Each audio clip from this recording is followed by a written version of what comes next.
Assalamualaikum warahmatullahi wabarakatuh. Salam sehat, salam semangat, dan salam sejahtera untuk kita semuanya. Perkenalkan, nama saya Nandang Isnandar. Saat ini selaku Widaiswara Ahli Madya di Kementerian ATR BPN. Pada kesempatan ini saya akan menyampaikan tentang rencana pembelajaran untuk kegiatan pelatihan kepemimpinan pengawas. Materi yang terdapat di agenda 2 untuk materi pokoknya adalah yang pertama, diagnosa organisasi, yang kedua, berpikir kreatif dalam pelayanan, materi ketiga, membangun tim efektif di era new normal, dan yang keempat adalah kepemimpinan dalam pelaksanaan kegiatan pekerjaan pelayanan. Metode pembelajaran yang akan dilaksanakan, yang pertama, pada saat kegiatan pembelajaran mandiri yang akan dilaksanakan pada hari keempat dan pada hari kelima, peserta akan belajar mandiri untuk materi agenda melalui LMS yang dilakukan untuk yang hari keempat adalah sebanyak 5 jam pelatihan dan di hari kelima sebanyak 3 jam pelatihan untuk mempelajari materi agenda 2. Dan di hari kelima juga ada 2 jam pelatihan bagi peserta untuk membuat esai untuk internalisasi modul agenda 2 yang dikaitkan dengan tugas pokok peserta dan diupload pada LMS. Selaku Deiswara akan memberikan penilaian esai yang disusun peserta di LMS. Kemudian kita lanjutkan ke pembelajaran e-learning. Untuk pembelajaran e-learning itu ada sinkronus dan asinkronus. Untuk sinkronus yang pertama yang akan dilakukan pada hari ke-13, yaitu sebanyak 2 jam pelatihan. Pada kegiatan ini, kita melakukan kegiatan pendahuluan, kita memberikan salam, mengenalkan diri, menjelaskan tujuan pembelajaran, dan menanyakan hasil dari pembelajaran mandiri terkait materi agenda 2. Kemudian kita membahas tugas esai yang sudah disampaikan peserta di LMS dan kita kaitkan esai tersebut yang disampaikan oleh peserta itu dengan pendalaman materi agenda 2. Selanjutnya kita berikan tugas individu dan tugas kelompok yang akan dikerjakan pada saat asinkronus di kegiatan berikutnya. Kemudian kita tutup dengan memberikan salam. Sebelumnya kita review terlebih dulu materi yang sudah disampaikan. Selanjutnya di hari ke-13 juga itu peserta akan melakukan kegiatan asinkronus untuk mengerjakan tugas individu dan tugas kelompok. Di sini peserta akan menyusun laporan untuk tugas individu dan kelompok, dapat menggunakan LMS atau mereka bertemu melalui Zoom atau media-media lainnya supaya mereka bisa diskusi sebanyak 8 jam pelatihan. Selanjutnya di hari berikutnya peserta akan melakukan juga asinkronus. Untuk kegiatan ini peserta mendapatkan waktu juga sebanyak 6 jam pelatihan. Selanjutnya di hari ke-14 kita bertemu lagi dengan peserta.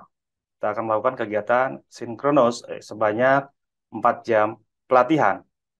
Dan di kegiatan ini kita melakukan pendahuluan, memberikan salam, kemudian menanyakan hasil dari pekerjaan yang sudah dikerjakan oleh peserta, tugas individu maupun tugas kelompok.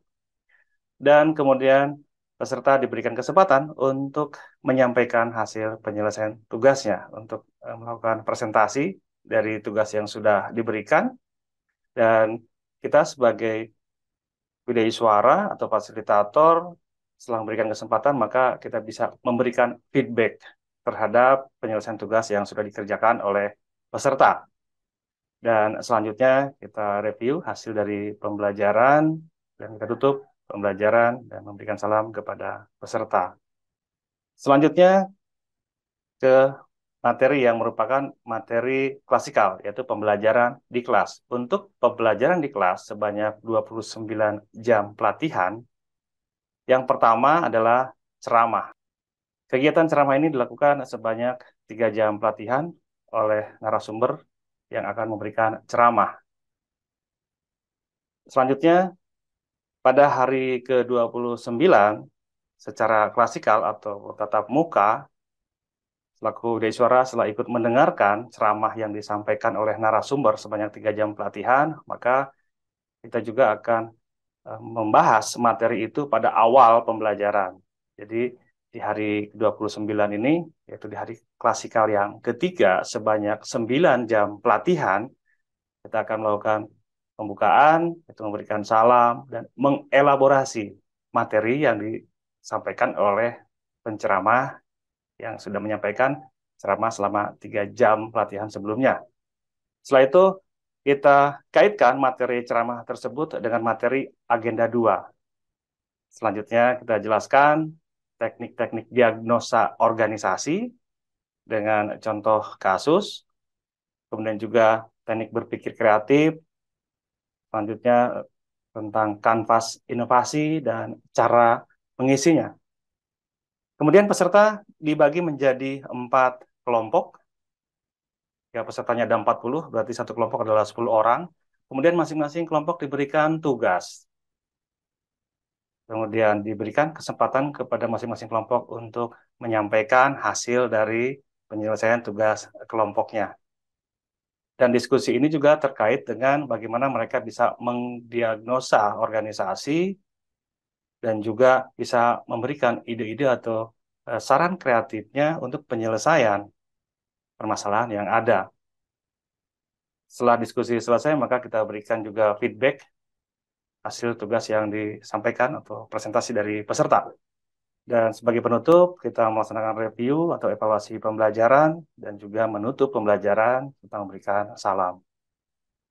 Pada hari ke-30, kegiatan PKP atau klasikal hari keempat, selama 12 jam pelatihan, kita akan sampaikan materi secara klasikal. Yang pertama, pembukaan, memberikan salam, kemudian mereview materi pembelajaran yang disampaikan di hari klasikal yang ketiga.